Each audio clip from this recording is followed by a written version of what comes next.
So, good morning, my name is Philippe Vincent. I'm a PhD student from the Lille University and I work under the supervision of Professor Raffaele Pisano. This presentation will be about a small part of my, a small part of my thesis, and we mainly focus on scientists less known for their contribution to physics. So, the objectives are quite simple. It's to rethink the historical accounts, the role played by mathematics, physical aspects, measurements within gravitational waves, explore the role played by various scientists, and this in order to design teachings for history of physics and the nature of science. Briefly, gravitational waves were a result of Albert Einstein general relativity, just like the perihelion precession of Mercury, that the universe is dynamic, or time dilation or length contraction.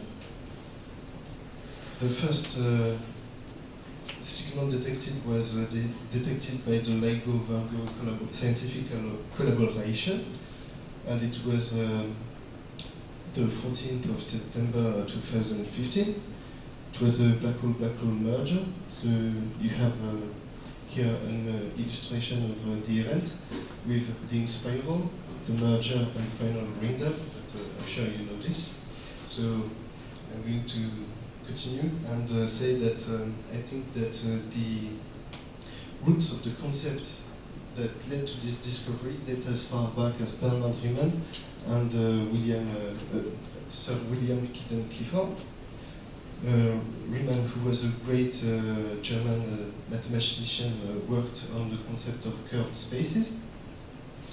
And after he died, Richard Dedekind published this, which I'm sorry, I can't read German, but it was later translated by William Kingdon Clifford as on the hypothesis which lie at the basis of geometry.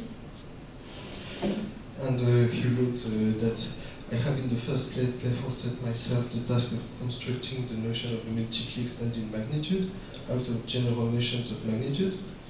It will follow from this that a multiply extended magnitude is capable of different measure relations, and consequently that space is only a particular case of triply extended magnitude. But hence flows as a necessary consequence that the propositions of geometry cannot be derived from general notions of magnitude, but that the properties which distinguish space from other conceivable triply extended magnitudes are only to be deduced from experience. And thus arises the problem to discover the simplest matters of fact from which the measure relations of space may be determined. The most important system for our present purpose being that which Euclid has laid down as foundation. This matter of fact, or like all matters of fact, not necessary, but only of empirical certainty, they are hypotheses. So, to illustrate what Riemann says, is that physical space is only a particular kind of three-dimensional space, and that therefore the axioms of Euclidean geometry are not necessarily true, because it depends on what kind of three-dimensional space we live in. And to illustrate, I put two illustration made by Escher, who's an artist from the Netherlands, who depicted what a two-dimensional Euclidean space would look like compared to an hyperbolic space, to this space, in which the Euclidean axioms are not true. Later in this work, Riemann continued the infinitely great, and he wrote that to the infinitely great we must distinguish between unboundedness and infinite extent, and that space is an unbound threefold manifoldness is an assumption. And basically what he says is that if space is like this, it's unbounded and infinite, and if it has ever so small positive curvature, then it's necessarily like this sphere, and then it's not infinite, it's finite, and it's bounded. But this work was of a great influence to William Kington Clifford, who was an English mathematician. His specialty was geometry and philosophy. You can often read that William Kington Clifford was Riemann's follower, but not in the sense of his disciple. He just agreed with his views. And he's the author of the traduction I just read of the translation of Riemann. And the views of Riemann greatly influenced him and led him to develop a proposal in which the intrinsic nature of space is non-Euclidean. And he gave a lecture about this to the Philosophical Society on the space theory of matter. The main points of this lecture, which is quite short, are that space is curved, but the space curvature depends on the scale you are looking at. So he argues that on an infinitesimally small scale, space might be curved. And he also points that the distortions of space travel like waves, and that these variations are responsible for what he calls the motion of matter. So here are the points. Yeah.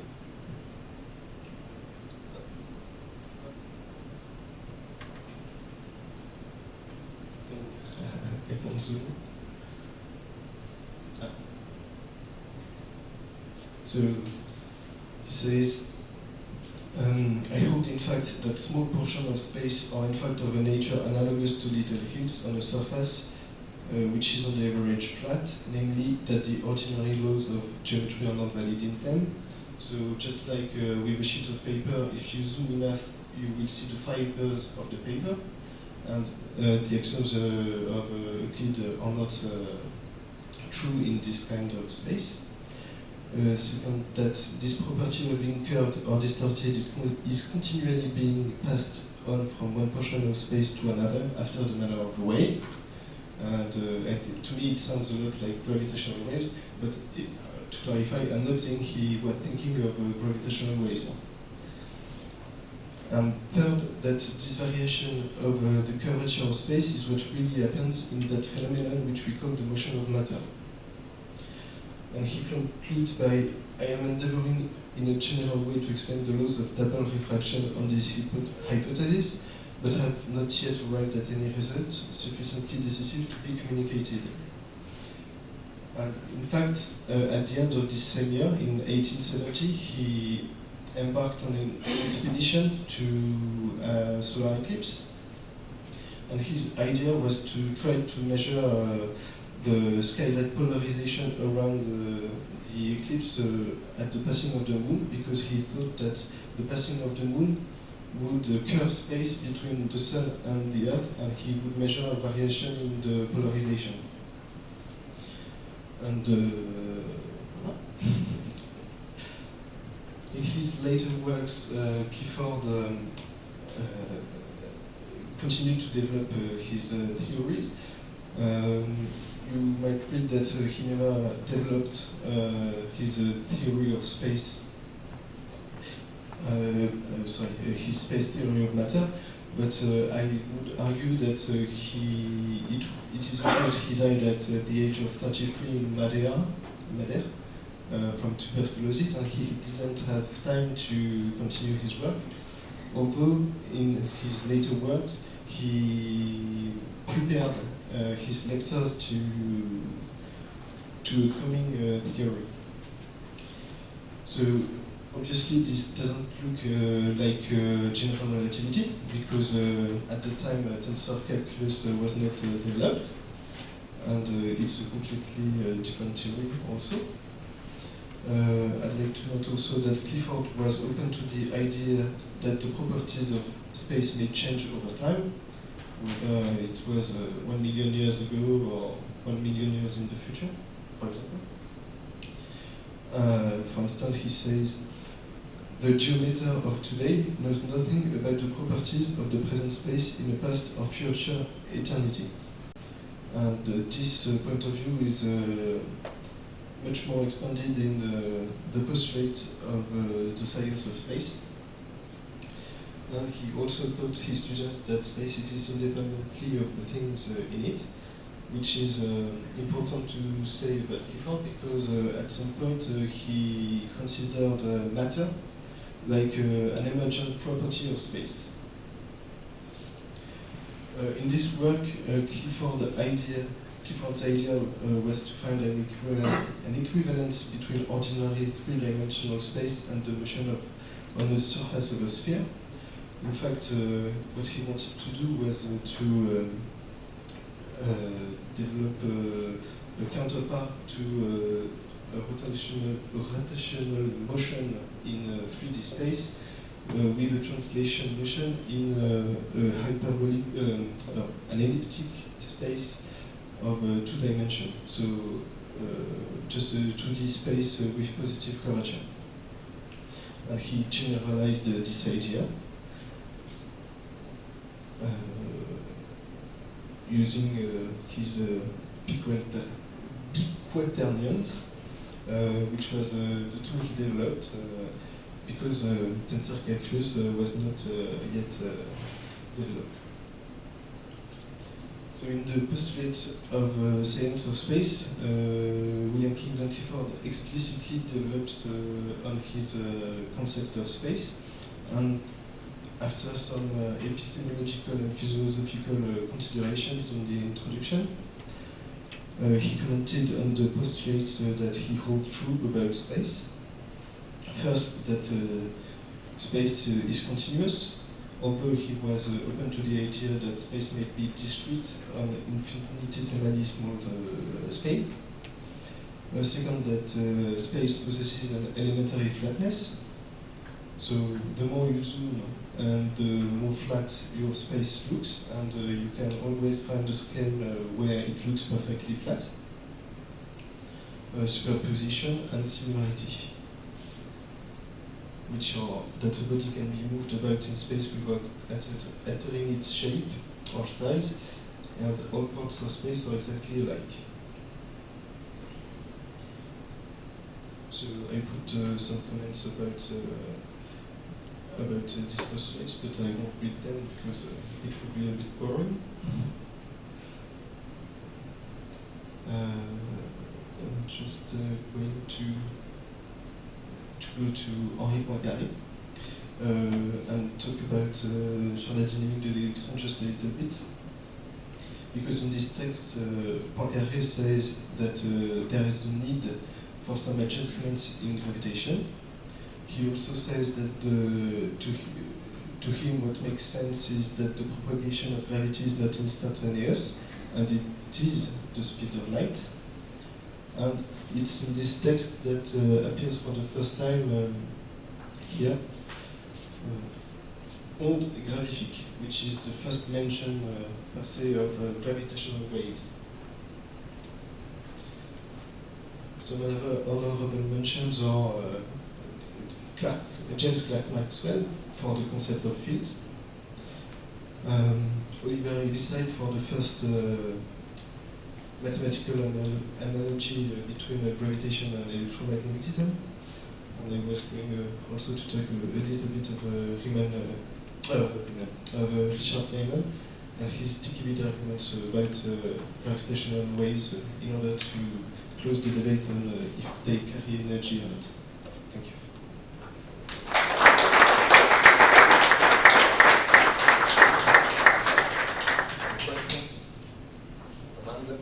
Yes. I am not sure I understood.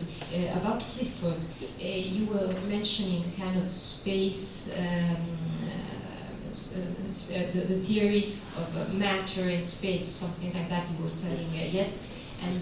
But I didn't see the connection between matter and space. That's why, because it looks to me, I just understood that it is a problem of scaling. If you look at space at a different scale, you have something that can have some ripples or.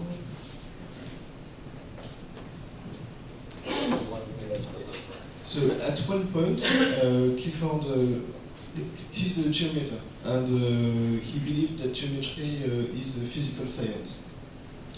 During his conception, he thought at one point that matter was an emerging property of space. So the two were linked. However, in his space theory of matter, what he says is nothing about matter. It's that the curvature of space is not visible at a macroscopic scale or at a very great scale. However, if you could zoom in to the infinitesimally small, what you would see is like what you would see on a sheet of paper, is the structure of space itself, and he argues that this structure was not Euclidean.